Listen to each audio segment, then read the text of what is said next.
With week number 1 of the NFL now in the books, we can officially say the 2022 football season is underway.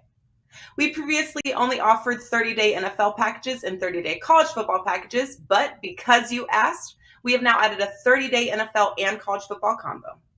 If you regularly buy the same handicapper week by week, not only will you save money, but more importantly, you will receive the selections immediately once they are released, allowing you to lock in the best available line and beat the line moves. While a 30-day NFL or college football package sells for $149 each, we want to make a splash for the first week of this combo package. Through Sunday, September 18th, get the NFL and college football combo for only $199. Yes, that's 30 days of NFL and 30 days of college football for under $100 per sport. This special is available at both WagerTalk and Sports Memo, allowing you to bet football right alongside your favorite handicapper for the next 30 days for only $6.63 per day.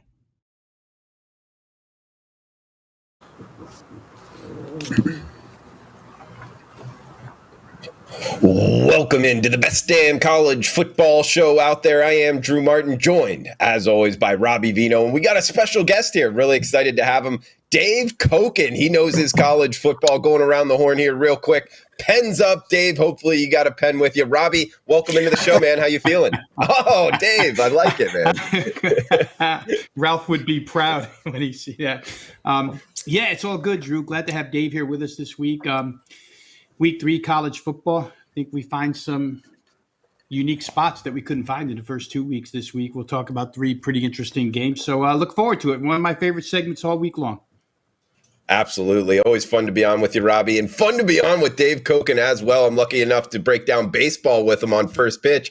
And Dave, you came prepared, man. Penn ready to rock, stepping in for Ralph. Welcome in, buddy.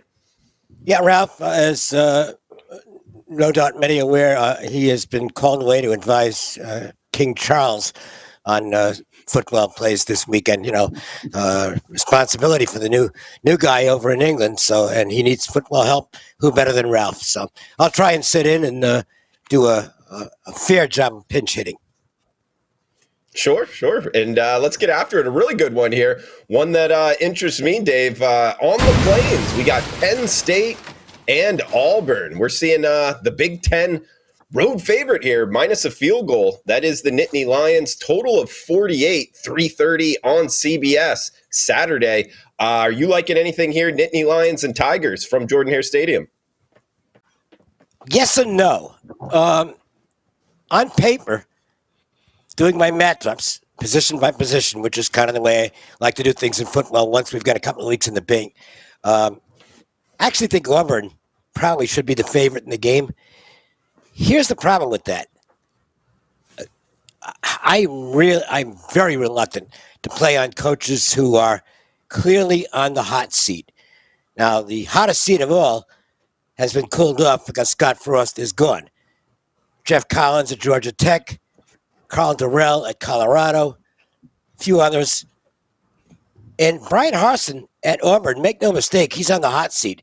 There was a lot of controversy there last year. The team had a disappointing season. They haven't looked great out of the gate. And I think this is an absolutely enormous game for Auburn in terms of gaining a direction for the rest of the season. A good win here by Auburn. And I think they're going to be okay. There's enough talent in this team for them to have a nice year in the SEC. I'm not suggesting they're going to beat Alabama or Georgia, but they can be a really solid team and get to a good bowl. A loss here, and I'm worried that the wheels might start to fall off. The natives aren't real restless yet, but they're really close to getting there. So we have an odd situation in just the 3rd week of the season, or the 4th week if you count week 0, where I think you've got a must-win game for Auburn. And I don't like that this early in the season. I think that's a lot of pressure. So I'm in conflict here. When handicapping the game on paper, I come up with Auburn at +3, worth playing. When I factor in the intangibles, it scares me off the game. So I'll give you an opinion, I guess, on Auburn, but I'm not going to back it with money, guys. Yeah, I'm picking up what you're laying down there, Dave. And Robbie, coming to you next, I'm in agreement with everything Dave said. I happen to find this, and granted, as an Auburn alum, I'll be watching it.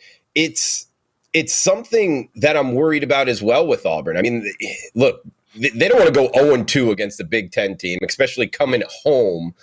They got quarterback question marks. To tell you the truth, I think the backup's going to play a lot. And you look at their 2 games so far, I mean, it's not great competition here, Robbie, talking about Auburn. But, I mean, they're playing San Jose State, and they're winning the game 23-16, 24-16. It's kind of a one-possession game against the Mountain West team, and now you're going to welcome in Penn State and think, hey, we're going to beat them at home. I just think there's huge question marks. Now, granted, Rob, there is the argument, hey, they're saving everything, in the playbook for their first meaningful game here against Penn State. I just don't like putting my money on something like that. We've already seen Penn State look good on the road at Purdue in a tough atmosphere. So I think they're going to be ready to go. I mean, this is even a step up from that in terms of a difficult place to play for Penn State. But overall, I don't know, man. I'm worried about betting Auburn here, Robbie. How do you read this?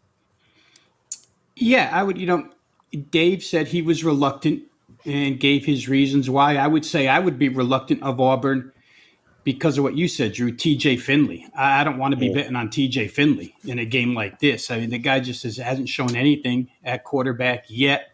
Is he capable? Of course he is. But do I want to risk it? I'm not sure. If we just go to motivation and atmosphere, I think you point all signals to Auburn, right? The motivation comes from last year's game. Auburn should have won that game last year, Drew. We talked about it on the show last year.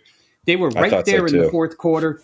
It was a whiteout. I don't think Auburn had a lot of backing in that game. Most thought Penn State would win that one, but Auburn came to play and did fairly well. Some of the players have indicated that since that game ended, they've had this particular game circled on the calendar ever since then, because they feel like they should have won. So there's a ton of motivation here. This is going to be an orange out. I guess that's what Auburn calls theirs, an orange out. So again, motivation and atmosphere. The only thing you could ask for that would be better, Drew, is if this was at night rather than 3:30 in the afternoon. But other than that, Auburn in those two categories should have the upper hand. I think you could combat that by saying Penn State's already been through that this year. They go to Purdue, very first game of the year, a Purdue blackout. It's a conference game, as meaningful as it gets. They're down late fourth quarter because Clifford gets picked and it gets run back for 6 points, and yet Clifford leads the team right down the field at the end of the game, and they win. So venue, atmosphere, that type of thing, I'm not sure that it affects Penn State because they've already been there, done that within the first 2 weeks of the season. It'll be interesting to see. I think that if you're just matching them up, you want to probably say Penn State's passing game with their top 4 wide receivers would be their best threat right now. Can Auburn's pass defense handle it? I don't think we know because, as you mentioned, Drew, they've only played Mercer and San Jose State, so who knows the answer to that. Penn State has added Nicholas Singleton, a dynamic freshman, to the backfield, so they do have the capability of home run hitting when they hand off as well, but Auburn's run defense has been tough. And then the other side of the coin, it's Auburn's ground game, which carries the load, obviously, against Penn State's run defense, which has been untested. Purdue doesn't run the football, right? They throw it all over the lot. And then last week, of course, you're playing Ohio U. They can't run it. So there's so many question marks here. I kind of sit right where Dave sat as far as being reluctant to play this game in any way, shape, or form, because to me, too many unknowns. The stuff that is known, I can combat with an argument on the other side. I think if I had to, I would probably try Auburn just because it is, as you guys have both mentioned, a must game for Brian Harsin and the Auburn Tigers, and it's down there, and they've had it circled. So sometimes in college football, motivation does win out. Maybe it does here, Drew, but I'm not willing to play it. I want to just drop something in. I'll have a rooting interest in this game, even with no bet. I'd like to see Auburn lose. And the reason I'm saying that is I think the wheels could completely fall off. And Harsin might go from questionable to lame duck status. And I absolutely love going against lame duck coaches. I'm so sorry Scott Frost got fired, because they were already 0-3 against the spread. And who knows how many they could have lost moving forward. He's out of there now. But if I really do feel as though if given the problems that existed not really on the football field, but in other areas last year for Auburn. A loss in this game, and you could see this team falling off a greased plank. So I'm kind of rooting for Penn State to win and win pretty good here. If that happens, there might be some money to be made firing against Auburn the rest of the season. Good point, Dave. And it's almost a perfect profile for that, being they're in the SEC West. When you look at their schedule, there's not going to be a lot of cupcakes there to kind of regroup. So it could kind of snowball on them and just be, fade city down the stretch. I like that point, Dave. And Robbie, good point in terms of bringing up last season, last year's game at Penn State. Yep. First off, that was back and forth. There was like a third down and they gave Penn State, they took away a down or something like that. The refs were very much involved in that outcome. It was back and forth, kind of a toss-up game. I thought Auburn should have won as well. I didn't know if I'm biased because of just going there, Robbie. But one thing I do remember telling myself is if they just never threw the ball in the fourth quarter, I think they would have won. If they just kept giving the ball to Tank Bigsby, because Bo Nix was really kind of all over the place in that game. So without Bo Nix, it actually might be a positive this season. Guys, we got next game up here, SEC West, or any closing comments there on Penn State and Auburn. We got Mississippi State and LSU. Bulldogs -2 in the hook on the road. 53.5 being the total. Rob, coming to you first. SEC West battle here. These two teams know each other pretty well. Brian Kelly, welcome to the SEC. Mike Leach, the Pirate. What are you thinking here in Baton Rouge? First things first, I'm going to close up that Penn State-Auburn game by saying this, Drew. If, in fact, you like Penn State, I can give you a couple of reasons why. Auburn's played 131 defensive snaps this year against, as you mentioned, Mercer and San Jose State. Their defense doesn't have a single takeaway in 131 snaps against those two teams. That's not good. And if I were to favor somebody in this game, aside from head coach, I would favor the coordinators on the Penn State sideline. I'm a fan of Mike Yurcich calling plays, and Manny Diaz has experience here from his Mississippi State days. So, again, I think coordinator-wise, Auburn's got a couple of first-year guys. We'll see what happens here. For Mississippi State, LSU. Back and forth with this one, Drew, but I think where I landed was over 53.5. I'll give you a few reasons why. We'll go over some stuff here real quick. First off, it is a big SEC West Division battle. In 2 games under Mike Leach, Mississippi State against LSU has thrown for 623 yards. You'll remember that. That's the famous Bo Pelini first game out of the box with KJ Costello at quarterback for Mississippi State. They threw for 623, set an SEC record, and then they threw for 371 last year. 994 yards passing against this defense in 2 seasons. So I think Leach has this one pretty well down pat as far as what he's going to do offensively. And you know what? This is the 3rd year in that system for Will Rogers, and he just gets better and better. He's completing 78.8% of his passes so far this year. Incredible. He's got the air raid down. As Mike Leach said,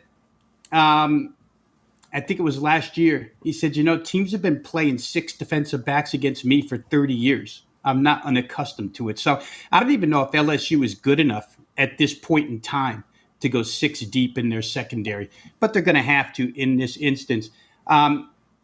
Mississippi State, surprisingly, has been a huge time of possession team first 2 weeks. You don't consider air raid to be time of possession, but how about 41 minutes and 11 seconds and 36.57 in their first 2 games? That's a plus 22.22 and a plus 13.54 time of possession. Pretty good for Mississippi State, which does at least have the element of running the football this year. He's trying it at least. They're not carrying it 6 or 7 times. They carried it 34 times in the opener against Memphis. Granted, some of it was because they were so far ahead. The other side of the coin, why I might like LSU to score points here, Jaden Daniels, while he's not the most accurate, he certainly is a tremendous dual threat, and I don't think Mississippi State's been tested yet. Memphis quarterback situation wasn't great. DeLora last week for Arizona under Jed Fish. The problem for DeLora is Arizona has no threat of a running game at this point in time, so he was kind of running for his life once they got behind. Keishawn Butte, remember we didn't see him in the first game when LSU came back against Florida State. Last week he showed up, 5 catches, I think 50-some-odd yards. So I think you'll see him. And a big addition to LSU this week, John Emery, their number 1 running back, is going to be back.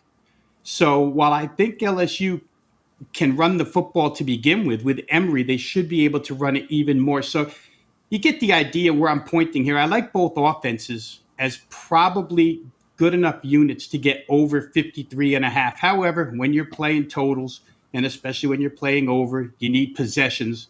So just a quick glance at the first two Mississippi State games: 25 total possessions in game one, 28 total possessions in game two. LSU didn't have near that in their first game against Florida State. I'm going to attribute that to Florida State doing an excellent job of ball control and having the lead for most of that game. They slowed it down. When push came to shove, LSU scored 3 touchdowns on their final 3 drives. And granted, it was Southern last week, guys, but they scored 5 touchdowns on their first 5 drives. So they had 8 possessions in a row where they scored touchdowns. Brian Kelly's a good offensive mind. I think he'll be ready for this. 53.5 in modern day college football with capable offenses to me seems low. So I'm going to try this one up and over 53.5. Dave, what are you thinking? Bulldogs and Tigers on Saturday night. Well, I was hoping against hope that Mississippi State would come the underdog in the game. And then it would have been an easier call for me. But not as favorites, because it does figure to be a close game, and even a couple of points can make a big difference. I think the game plan that Rob laid out makes a lot of sense. LSU is going to feature Daniels with his legs and his arm in this game. I'm a little bit skeptical on him. I was not a big fan of him at his previous stop, but I think he's got a much better offensive coach here. That's really big. His previous coach, quite frankly, well, I don't think he should be a head coach. And I think they'll be able to do enough against Mississippi State. It's a really good defense, but I think you can throw on them. As for Mississippi State, we know what they're going to do. They're going to be gunslinging. They've run for a little over 100 yards per game in the first 2 games, which was kind of an eye-opener for Mississippi State. But I think you'll see them back to normal here. It's going to be Will Rogers using the whole field, trying to wear out the LSU secondary, and I think he's got a chance to do it. So I can't come up with a side because I'm not getting the line I want. I don't want Mississippi State as a favorite. I do think the game plays out in very much the way Rob described, and that would indicate to me that you've got a good chance to see maybe 60 points scored in the game. It's going to be an exciting matchup. I'll go along with the over for an opinion. Okay, like it, Dave. And you mentioned there Herm Edwards. You're not a big fan of Herm Edwards? You played to win the game? I think Herm's – I've got a list of hot seat coaches, and Herm isn't at the top of the list, but he's not far from it. It's not working there at all. And if you watch them play, they're just no good. I don't know whether Eastern Michigan is good enough to hang with them this week, but I'm not going to be laying points with Arizona State against anybody, pretty much. I can tell you that. They're not good. Okay. And Robbie, have you cooled on Herm of late? Well, I think the offseason situation really hurt them, right, Drew? We talked about it last week with Ralph. I mean, when you have both of your coordinators take off and when you have 17 players hit the transfer portal, mass exodus, because you're giving some speech on trust that they're not buying. I mean, it was great when he first entered the building, but it may just be a case, Drew, where he's worn out his welcome at ASU. We'll see, but they're definitely shorthanded personnel-wise. And that probably is going to show as the season wears on, to Dave's point here about not wanting to be on Arizona State, because the competition is only going to get tougher and injuries may pile up and it could be a tough situation. It's the Power 5 teams that had decimation in the transfer portal. It's a dual-edged loser. First of all, the obvious is that there must be something wrong when you're a Power 5 program and you can't keep your players. That's the intangible. The tangible, and we've already seen this with Georgia Tech. We've already seen it with Colorado. And I think we're going to see it with Arizona State. In fact, we kind of did already. It's the lack of depth. Football is a tough game, and you wear out as the game goes along. And these teams have had trouble in the second half because the depth just isn't there. So Arizona State falls into that category. I think they're going to be a team, and this can apply to live betting as well. If those indicators continue, you might be just looking to bet against these teams in the second half of games because they're going to wear down. Yeah, good point there, Dave. Lots changing in college football, guys, over the last couple of years. So, yeah, if you're handicapping the way you did 5-10 years ago, might be doing it wrong. You got to be quick on your feet. Both Robbie and Dave, good points there. Texas Tech, NC State to end it, guys. Big 12 ACC 55 being the total. Dave, I guess coming back to you first here. ACC at home, NC State. A lot of people high on them, laying doubles at home against the Red Raiders team. Does that interest you? No. I think too many people are high on them. I mean, NC State is a really public team this year. I don't remember the last time that could be said, but a lot of tremendous expectations for them this season, and they're good. Make no mistake, they're good. They got a solid quarterback. They've got an excellent defense, but I think maybe they're being a little bit overvalued. On the Texas Tech side, I really don't care which one of the guys is quarterbacking. I think they're about the same. So that was no big deal to me. I don't really like the spot for Texas Tech, though.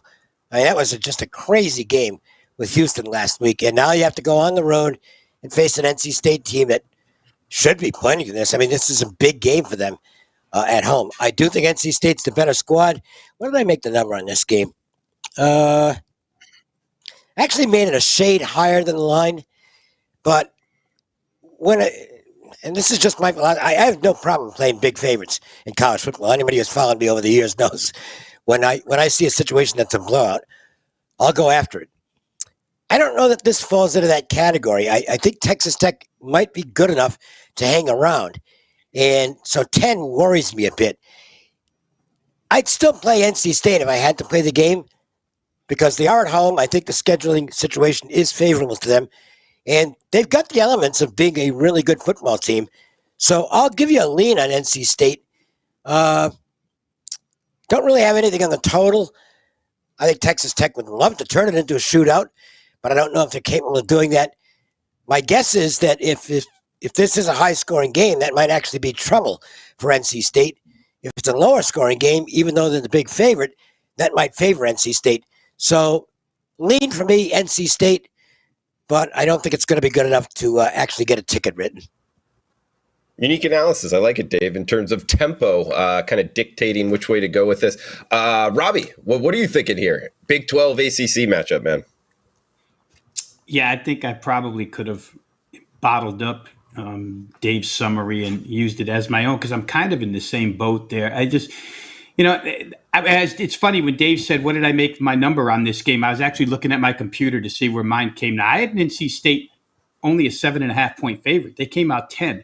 So I'm kind of in that same corner where, yeah, NC State's a good team, but are they overvalued at this point? However, to Dave's point, again, situation doesn't point towards Texas Tech here. And I'll piggyback onto what Dave said here. If you look ahead, NC State's got UConn next week.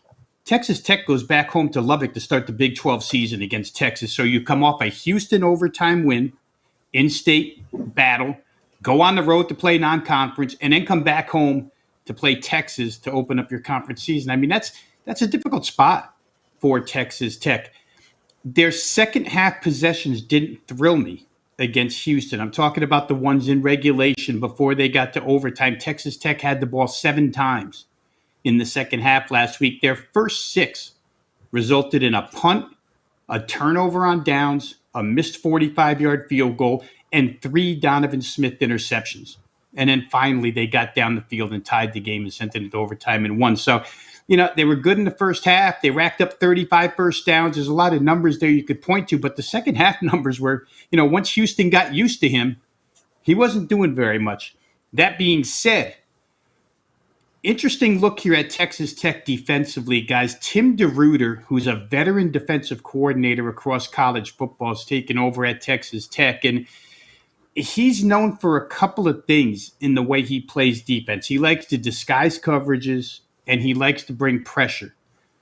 And they did hold Clayton Tune, a very veteran, good passing quarterback, to 20 of 39, just barely over 51%.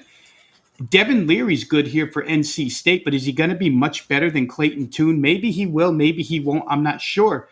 But I think all these years that we've seen Texas Tech be miserable on the defensive side of the football, maybe this defensive coordinator has a little something in his repertoire that's going to make them a little bit better, especially against the pass. I would say this. If NC State can generate any pass pressure whatsoever, they might win this game going away because their back seven is tremendous. Their secondary is really good. Their linebackers are really good. However, when they played ECU in game one, they didn't sack Holton Ahlers once in that game, and they only pressured them twice. That's a little concerning for NC State. You whacked Charleston Southern, but that East Carolina game was no runaway whatsoever. And I have to believe Texas Tech is in the same category as East Carolina. So if it weren't for the situation, guys, I think I would be taking points with Texas Tech. But the situation and the look ahead are so strong that I can't. If I had to, I'd probably be on NC State. One number to throw out there for anybody who plays first half bets. NC State right now under Dave Doran is 9-3 against the spread as first half favorites in their last 12. That's a 75% cash rate. That's pretty good. And they're already 2-0 this season. So maybe out of the chute, NC State comes quick in this game. Great stat there, Robbie. 9-3 first half against the spread, Dave Doran. That is a money-making run and already 2-0 out the gate this year. So first half towards the favorite looks to be a look for the show. Best damn college football show out there. Wednesdays, each and every Wednesday here on the WagerTalk YouTube channel. Check out Rob Veno, WagerTalk.com. Plays up and available. Check out Dave Cokin as well. Pinch hitting for Ralph Michaels. Dave Cokin, #1 all-time in college football. He's got a pair of plays up for Saturday's slate. I'll let Dave go into it a little bit more in detail. But Dave, yeah, we appreciate you joining us, stepping in for Ralph. What do you got going on at WagerTalk.com? Any final thoughts for the show? Do you have a most confident play for us? I'll give you an extra game. Right now, I've got 4 college football plays so far. I think I'm going to add a couple more, and this might be one of them.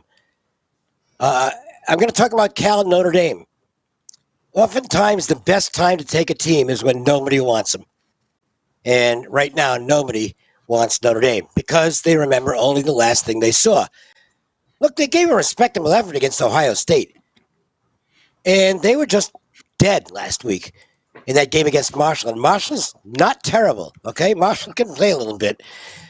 It was not a good job by Marcus Freeman. His team wasn't ready to play. They do clearly have problems at the quarterback position. It's astonishing to me that a Notre Dame should never be weak at quarterback. They are this year. But Notre Dame is not a terrible football team. The defense is still good. And I would think at 0-2, they are really going to be intense this week. They need to get a win. California looks like a really good opponent to do so against. Not much to fear in the California offense. I watched the Cal game against UNLV. Didn't get to, not all of it, but I got some bits and pieces of it. And they were kind of lucky to get out of there with a win against UNLV. This is not a good California football team. This number, had it been made before the season, California at Notre Dame, you're looking at what? Close to 20? I think that's reasonable. You're looking at a lot less than that here.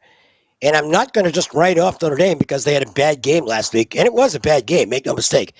They were soundly beaten by Marshall in that game in a lot of different aspects. But you go back and look at the Ohio State game. I know they got overrun in the second half, but Ohio State is one of the best teams in the country. Notre Dame hung tougher than the first half. I think the Irish get on the right page here. Notre Dame minus the points for a best bet here on the show, and it might end up being on my card on Saturday. The Fighting Irish, Dave Cokin. I'm going to follow that up, guys. We talked about it at the top. Call me a homer if you want. This is the best damn college football show. Auburn Tigers +3 at home. Oh, man, this atmosphere is going to be wild. Biggest game on the plains in quite some time. Tank Bigsby and the running game over 180 yards last year against the Penn State defense. I think they do more than that this year. Best running back in the SEC. He's going to get 20, 25 carries, pound it down their throat, control the clock, better defensive front as well at home. Noise going to cause problems for the Penn State offense. Give me the home dog. It's barking. War Eagle +3 on Saturday. Ravi, where are you going for best bets? Any final thoughts for the show, man? Yeah, a couple things here. I want to ask Dave a question real quick because you talked about coaches on the hot seat. Does Cal care enough about football? Because shouldn't Justin Wilcox, after 6 years, be on the hot? But I don't know that they care enough to fire a guy, to tell you the truth. No, I to be honest with you, I think California's happy with the respectability. And that's about what they've got out of him, right? 20, get to a bowl, 27 get to a bowl 28. game every few years, and okay. It's just not. It's just not a big deal. Sports is not a huge deal at the Berkeley campus. I think you can argue that of all the Pac-12 programs, obviously including the ones that are no longer going to be in the Pac-12, California might give less of a shit about sports than any other school in the conference. Would you say that's true? Nowadays, I would. I mean, I think, we go back a ways, Dave, but Joe Roth played at Cal when football meant something, and Jason Kidd played at Cal when basketball meant something. Yeah, but, and now neither mean much to them right now. It crossed my mind that Justin Wilcox has been there a long time for a head coach that's 27 and 28 straight up. I mean, he should be better than Washington State, Oregon State. Oregon State has developed, right? Cal just hasn't developed. So we'll see where they go from there. Drew, real quick, I'm going to go to the Mississippi State LSU game because I always give a best bet on the ones that we talk about here on the show. I want to say this real quick. Again, I'd like to throw these first, second half little tidbits out there. Mike Leach in the second half at Mississippi State, now 10-3 with a push to the over in the second half. Last year's LSU game went 22-21 in the second half, 43 points scored. So maybe some good offensive adjustments in the second half, maybe some poor defense in the second half. I don't know which, combination of both, but they've been a real good second half over team. So if you don't like the game, maybe you sit till halftime, go ahead and play over at the start of the second half. But I'm going to play it over 53.5 for all the reasons I described earlier. I think that MSU is going to have the ability to throw the football here. I don't know that LSU is deep enough in the secondary. I saw Jordan Travis play really good football against this team. And Will Rogers has just mastered the air raid system right now. His head coach even says it can't keep enough praise on him. So without going into any real detail, because I already did it, I'm just going to play Mississippi State LSU over 53.5 full game. Robbie Veno bringing the heat as always. Dave Cokin stepping in for Ralph Michaels, doing a great job, guys. Number one college football there. He's got the pens up as well. Robbie Veno obviously knowing his stuff. Check them both out, WagerTalk.com. Guys, huge shout out to the chat box. Michael, Peyton, Starchild, Johnny Outlaw, Leg Show Magazine, Raven Ron, Starchild, Keith, all you guys in here. Oh, yeah. Leg Show Magazine is a big one. Is that an online... You got Dave's attention, Drew. You got his attention. We get a comp on that? Kind of a coupon code or something? Yeah, let us know. Leg Show Magazine here in the chat box, and some War Eagles out there as well. So, guys, thanks for tuning in. Please smash that like button. Let us know below what you're looking to bet, where you agree, where you disagree with us. All is welcome. For Dave Cokin, Robbie Veno, I am Drew Martin. Best damn college football show coming back to you next Wednesday. Best of luck until then. Thanks for tuning in.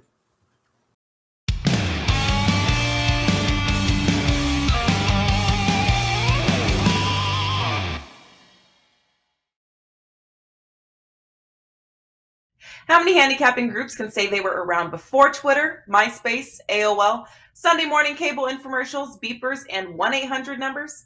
In the 65th year of operation, the Gold Sheet team is better than ever. Including the NFL preseason, Gold Sheet's LTS selections are 21-6 to start the 2022 football season, including an 11-1 mark this past weekend. If you're ready to play side by side with the country's longest running sports betting newsletter, act now to take $200 off the Gold Sheets NFL and college football combo. No coupon is needed to redeem this offer. Just go to the Gold Sheets homepage at WagerTalk or Sports Memo and lock in one of the most respected handicapping groups of all time for one of the lowest prices ever offered. Get every top-rated college football play between now and the national championship game at regular price, and we'll add in their full season of NFL picks through the Super Bowl for just $100 more.